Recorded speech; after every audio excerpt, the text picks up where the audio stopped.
राजेश कुमार शर्मा। आप देख रहे हैं भारतीय सोशल समाचार BSS में आपका हार्दिक स्वागत है। चलते हाई कोर्ट के अधिवक्ता रामेश्वर ठाकुर ने भरी हुंका, पूरे देश में लागू हो कर्पूरी फॉर्मूला।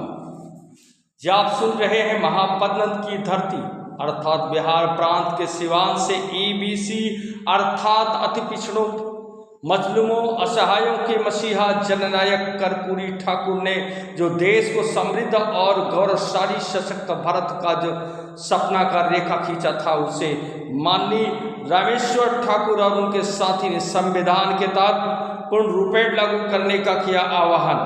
उन्होंने कहा कि जब 2 करोड़ की आबादी वाले लोग जब सत्ता में 80% भागीदारी कर सकते हैं, तो 4 करोड़ की आबादी वाले लोग क्यों नहीं कर सकते। जलन समस्या है।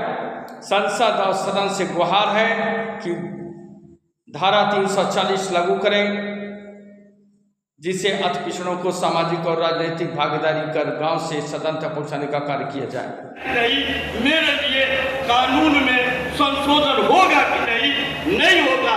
हम 4,70,80,000 वाले के भी कर्पूरी ठाकुर आरक्षण मॉडल फॉर्मूला के तहत अपने लोगों को गोलबंद करेंगे और जहां जहां सीटें समान है, हम शेड्यूल ट्राइब के लोगों से भाईचारा बनाकर हम 4,70,00,000 वाले और 2,53,00,000 वाले के साथ दोस्ती करके हम समान सीटों को अभी उदाहरण के रूप में हम लोगों को इस विधानसभा में जाने के लिए कमर कसना होगा, तय करना होगा, शपथ लेना होगा कि मेरे सिवान जिले में जितने विधानसभा है, यहाँ एक ही सीट रिजर्व है।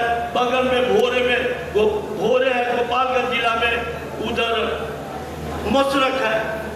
तो ये इस तरह के जो सीटें रिजर्व शेड्यूल कास्ट के लिए है, मेरे लिए EBC के लिए नहीं है, अति पिछड़ों के लिए नहीं है। हम आपस में अपने वंशज से अपील करूंगा, प्रार्थना करूंगा कि अति पिछड़ों के साथ भाईचारा बनाकर कर्पूरी ठाकुर के कंसेप्ट को, उनकी सोच को लोग विधानसभा में आप उतरने का काम करें।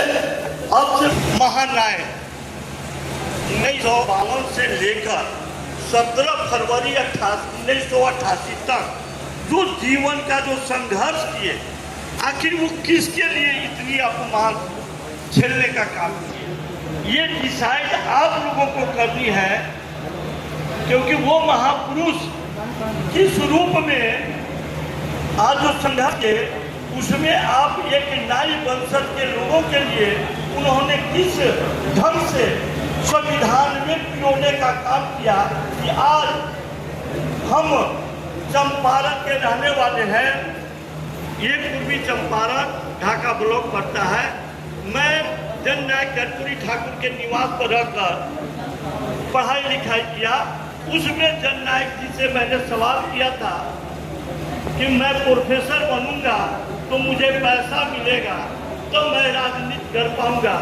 तो उन्होंने एक लफ्ज में कहा कि अगर समाज की हित की बात सोचना चाहते हो तो वकालत पढ़ो। तो हमने उनका जवाब दिया कि हमको कोई संपत्ति है। उन्होंने गए विधानसभा में और विधानसभा के जाने के बाद एक आदमी को कहा कि ये इसका एडमिशन करा दीजिए। तो वकालत में, लॉ में मेरा एडमिशन हुआ। बल्कि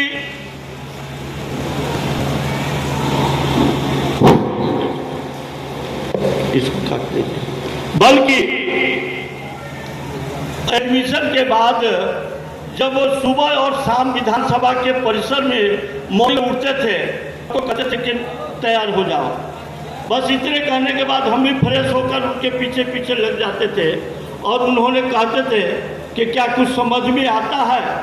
तो मैं 1 मिनट में बिना हिचके कहता था कि मेरे बाबूजी जब गांव में बाल दाढ़ी काटते हैं, जजमनका करते हैं, तो मुझे वकालत की समझ में तो आता नहीं है। तो उन्होंने कहा कि उसके लिए संघर्ष करना होगा, मेहनत करना होगा, समझना होगा, तब जाके समझ में आएगा।